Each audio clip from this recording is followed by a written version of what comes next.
વર્ષા ઋતુ એટલે કે ચોમાસાની ઋતુની શરૂઆત થઈ ચૂકી છે। તમારા વિસ્તારોમાં પણ ક્યાંક ને ક્યાંક વરસાદી વાતાવરણ હશે, પછી સૂર્યપ્રકાશનો આગમન થાય, વળી પાછું વરસાદી વાતાવરણ થાય। આ પ્રક્રિયા ચોમાસા દરમિયાન ચાલ્યા જ કરે, પરંતુ આ પ્રક્રિયા દરમિયાન આપણે આપણા શરીરને કઈ રીતે નિરોગી રાખવું એ ખૂબ જ મહત્વની બાબત છે। જો આ આપણે સમજી જશું અને શું ખાવું અને શું ન ખાવું આ બે બાબતોને જો ધ્યાનમાં રાખીશું તો આખું ચોમાસું આપણને ઋતુજન્ય રોગો થતા નથી। તો શાકભાજીની હું વાત કરું તો શાકભાજીમાં અમુક શાકભાજી ચોમાસાની ઋતુ દરમિયાન અવોઇડ કરવા જોઈએ, કારણ કે ચોમાસાની ઋતુ દરમિયાન એક તો વાતાવરણમાં ભેજ હોય, ઉપરાંત વરસાદી વાતાવરણ હોય, વરસાદના સંપર્કમાં શાકભાજી જો વધારે માત્રામાં રહે અને વળી પાછું વરસાદ જતો રહે એટલે વળી પાછું સૂર્યપ્રકાશનું આગમન થાય, તડકાનું આગમન થાય, વળી પાછા વરસાદનો આગમન થાય અને વળી ભેજ તો વાતાવરણમાં હોય જ છે। આ પ્રક્રિયા દરમિયાન અમુક શાકભાજી એવા છે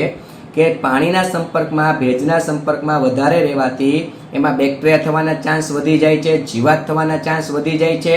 અને અમુક તો શાકભાજી એવા છે કે આપણે પાંદડે જતા રહી છે, અંદરની બાજુ જતા રહી છે, છતાં પણ આપણને ક્યારેક ખ્યાલ પણ નથી આવતો। અને આ શાકભાજી છે તે જીવાત અને બેક્ટેરિયા સંપર્કમાં એવા હશે અને આપણે એને ભોજનમાં ઉપયોગમાં લેશું તો આપણું પાચન તંત્ર ખરાબ થઈ શકે છે, પાચન તંત્ર નબળું થઈ શકે છે, વાયુની સમસ્યા થઈ શકે છે, અમુક લોકોને ઝાડાની સમસ્યા થઈ શકે છે, પછી પેટ ભારે ભારે લાગવું, પછી પેટમાં ગડબડ રહેવી, ક્યાંય હક ન થવું, થોડું કંઈ જમો અને ઉલટી કરવાનું મન થાય, ઉબકા કરવાનું મન થાય। જનરલી આ બધા પ્રશ્નો તો ચોમાસામાં રહેતા જ હોય છે, પરંતુ આનાથી બચવું જરૂરી છે। તો શાકભાજીની વાત કરીએ તો પહેલા નંબરે જે શાકભાજી છે એનું નામ છે કોબીનું શાક। હવે કોબીની રચના તમે જુઓ, પાનની એવી રચના છે કે જો ઉપરથી વરસાદ પડ્યો હશે તો પાંદડે વરસાદના સંપર્કમાં એ બધા પાન આવ્યા હશે અને એ પાન વધારે માત્રામાં પાણીના સંપર્કમાં જો રહેતા હશે અને બહાર તો ભેજનું પ્રમાણ હોય જ તો એમાં બેક્ટેરિયા અને જીવાત થવાના ચાન્સ વધી જતા હોય છે। એટલે ચોમાસાની ઋતુ દરમિયાન આપણે કોબીનું શાક ખાસ કરીને અવોઇડ કરવું જોઈએ। કોબીને સલાડ તરીકે પણ ખાવાની આપણે અવોઇડ કરવી જોઈએ। અને કોબીનું શાક એક એવું શાક છે કે મોટાભાગના લોકો એમાં પેસ્ટિસાઇડ દવાઓનો ઉપયોગ વધારે માત્રામાં કરતા હોય છે અને એની પાનની રચના એવી છે કે પાંદડે આ બધા પેસ્ટિસાઇડ દવાઓ સંપર્કમાં આવી જતી હોય છે। તો આપણે શું કરવાનું છે કે આપણે કોબી જે માર્કેટમાંથી લઈ આવીએ છીએ એમાં દવાનો છંટકાવ થયો છે કે નથી થયો એ આપણે જાણતા નથી, પરંતુ આપણે એને માર્કેટમાંથી જ્યારે ઘરે લઈ આવીએ ત્યારે આપણે એક પાણી લેવાનું છે, એને સેજ લાઇટ ગરમ કરવાનું છે, એમાં જરૂરિયાત પ્રમાણે અડધી ચમચી મીઠું નાખવાનું છે અને એમાં આપણે આ કોબીને પલળવા દેવાની છે।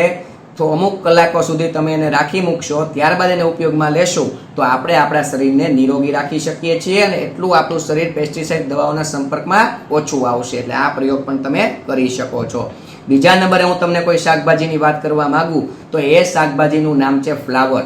સેમ ફ્લાવરની પણ રચના એવી છે કે વાતાવરણમાં ભેજનું પ્રમાણ હોય, ફ્લાવર વરસાદના વાતાવરણમાં વધારે માત્રામાં એવું હોય અને પાણીના સંપર્કમાં વધારે રહેતું હોય તો એમાં પણ સેમ જીવાત છે, બેક્ટેરિયા છે કે એ પ્રકારની ફૂગો છે, આ બધા પ્રશ્નો ઊભા થવાની શક્યતાઓ વધી જતી હોય છે અને એને જો આપણે ઉપયોગમાં લઈએ તો સેમ પાચન તંત્ર રિલેટેડ રોગોનો ઉત્પત્તિ થાય છે। તો આપણે ફ્લાવરને પણ ચોમાસાની ઋતુ દરમિયાન અવોઇડ કરવું જોઈએ, કારણ કે ફ્લાવરની પણ રચના એવી છે કે એમાં પણ જો બેક્ટેરિયા અમુક એવી જીવાત ઝીણી થઈ જાય અને આપણને નરી આંખે જોવામાં ન આવે અને આપણે એને ઉપયોગમાં લઈએ તો આપણને તકલીફ પડી શકે છે।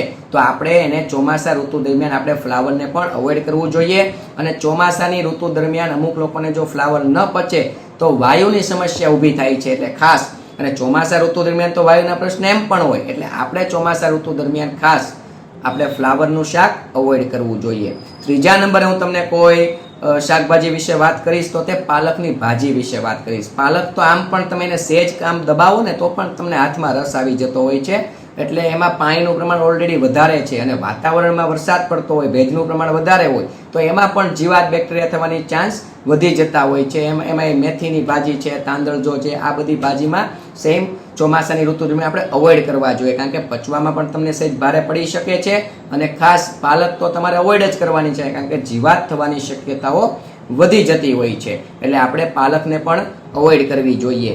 આપણે ચોમાસાની ઋતુ દરમિયાન બાકી જે શાક ખાવાના છે એના 3 શાકના નામ પણ આપી દઉં છું. કંટોલા છે, પરવળ છે, કારેલા છે, ક્યારેક તમે દૂધી પણ ખાઈ શકો છો. આ બધા શાકભાજી એવા છે કે પચવામાં હળવા છે અને સુપાચ્ય છે. ફ્લાવર છે, કોબી છે કે પછી લીલી ભાજીઓ છે, આ બધા શાક ચોમાસાની ઋતુ દરમિયાન આમે તમને થોડાક પચવામાં ભારે પડી શકે છે અને વાયુની ઉત્પત્તિ કરી શકે છે. અને પેસ્ટિસાઇડ દવાઓ જો એમાં છટાણી હશે તો તમને વાયુ થવાના ચાન્સ વધી જ જવાના છે, એટલે બને ત્યાં સુધી અવોઇડ કરવાનું છે. સેમ જેમ કોબીના શાકને સાફ કરવાની પદ્ધતિ છે એમ કોઈ પણ શાક તમે બજારમાંથી લઈ આવો એને તમે નવશેકા ગરમ પાણીમાં મીઠું મિક્સ કરીને શાકને પલળવા દેવાનું, ત્યારબાદ તમારે એનો ઉપયોગમાં લેવાનું. એટલે તમને જે પેસ્ટિસાઇડ દવાઓના સંપર્કમાં તમારું શરીર આવવાનું હશે એમાંથી તમને મુક્તિ મળે છે. આ પણ પ્રયોગ કરી શકો છો.